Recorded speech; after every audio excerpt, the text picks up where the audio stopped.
welcome back to Fatima Fridays. Basically, it's been a hot second, and honestly, I can't really put a finger on why it's been a hot second, but basically I've just been going through things, you know? Been going through a funk. And I'm not saying that I'm like out of the funk at all right now. You know, just when you're just like not feeling 100. I was going through that for a long bit. I feel like everyone goes through a funk, and it's not about going through the funk. It's about how you get out of it. So I'm trying not to dwell and move on. But speaking of the funk, something that helped me is this book by Haruki Murakami, and it's called What I Talk About When I Talk About Running. It's a memoir, and it's basically like, yes, it's about running, but it's also about life. And you know when like the right book comes into your life at the right time, like this came into my life right at the right time, and basically talks about like his approach to training for a marathon, and he talks about how he got into running and just like taking some of those principles and putting those principles into his life. And he's a lot like me in personality in terms of like his gravitation towards being alone and things like that, and the reasons why he chooses to run and not being into like competitive sports, instead of in terms of like him playing himself. And I'm not really into competitive sports.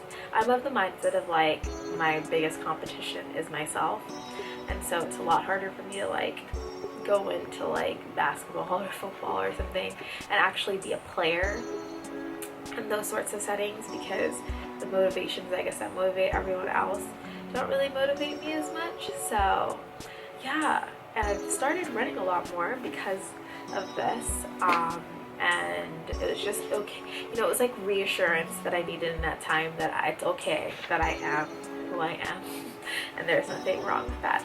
It's definitely a book I would recommend you're reading, even if you're not going through a funk, even if you're not like a low-key loner. I think it's has some valuable lessons about life and how to approach really any situation that you have to kind of prepare for, and just life in general and principles.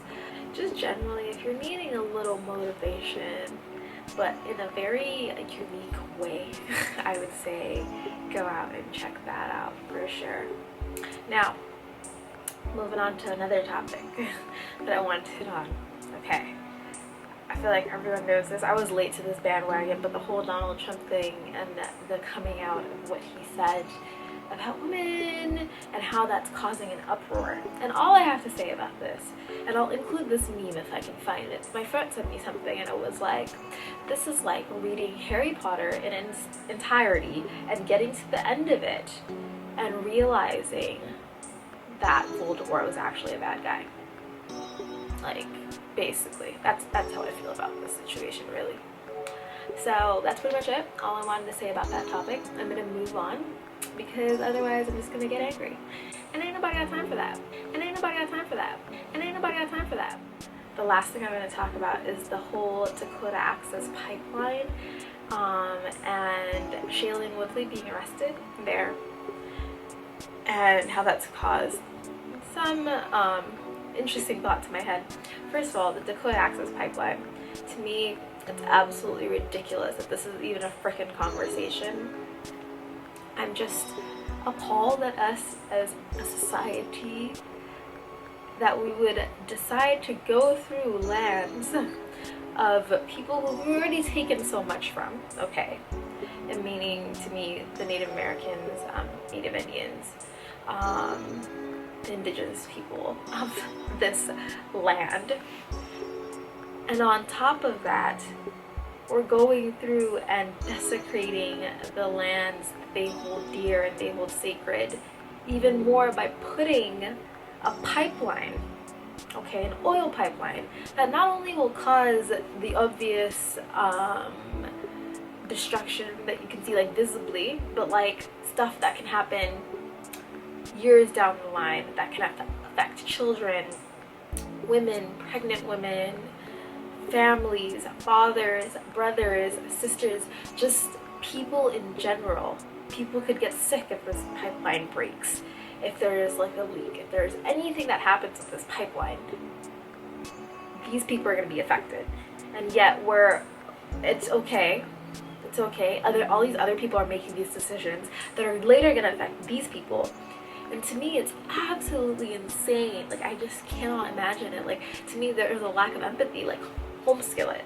Like, to me, like, if we were putting our children, our mothers, our fathers, our brothers, our sisters in danger in the same way, we would be in an uproar. It'd be ridiculous. But then again, people are still fighting fracking waste and things like that with oil companies, and that's still an issue. So maybe I'm not so surprised. Anywho, what I wanted to say about the whole Shailene Woodley thing was interesting to me. I think it has brought publicity to the issue, which is good, always good. But I always wonder, like, when celebrities are put at the forefront of conversations like this, like, does that take away from the conversation as a whole? Does it become a lot more about the celebrity than the issue itself? I don't think it's happening with this situation, and I do applaud her for actually standing up for what she believes in. And in this case, definitely something that has a lot of merit, in my opinion, you know. I'm wondering what y'all think about celebrities, what y'all think about the whole Dakota Access Pipeline. What do y'all do when y'all are in a funk and are trying to get out of it? Let me know down in the comment section. Hopefully there will be more continuations of these, and this isn't just like a one-offer, you know. But hope to see you guys next week. I have a bunch of videos filmed, you guys. That's how you know it's bad, when there are a bunch of videos filmed on already, which is the harder part, and you just haven't edited them. That's the situation I'm in right now. That's how bad this funk is. So before I go, the song for this week, I'm gonna be honest, I've literally been listening to Muna, M-U-N-A, Winter Break all week, literally on repeat. I run to it, I walk to it, I go to the store with it, I get on the train with it, I go to hang out with friends with it. It's literally on repeat, okay? I would be lying if I didn't say that was true. But since I've already shown that song before, I'm obsessed with M-U-N-A.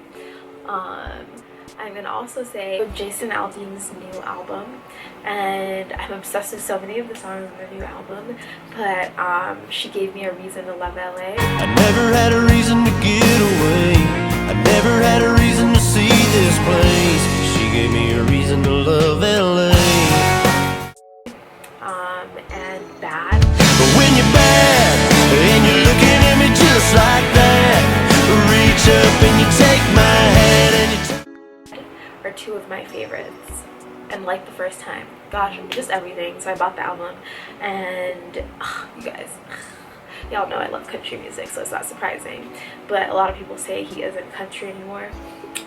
I don't know, I'm not gonna jump into that debate because I don't want anyone cutting me over country music. So the quote for this week is a quote by Haruki Murakami, and it says, "You have to wait until tomorrow to find out what tomorrow will bring." Again, you have to wait until tomorrow to find out what tomorrow will bring. And it's by Haruki Murakami. And I just think it's really a powerful statement, at least for me right now, because that's how I'm living life.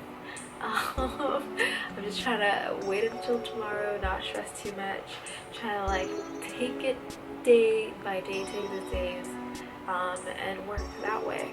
Anyway, hope you guys are having a wonderful, wonderful day when you're watching this. I send you guys lots of love, laughter, and positivity because you deserve it. I look forward to seeing you guys in the next video. Mwah.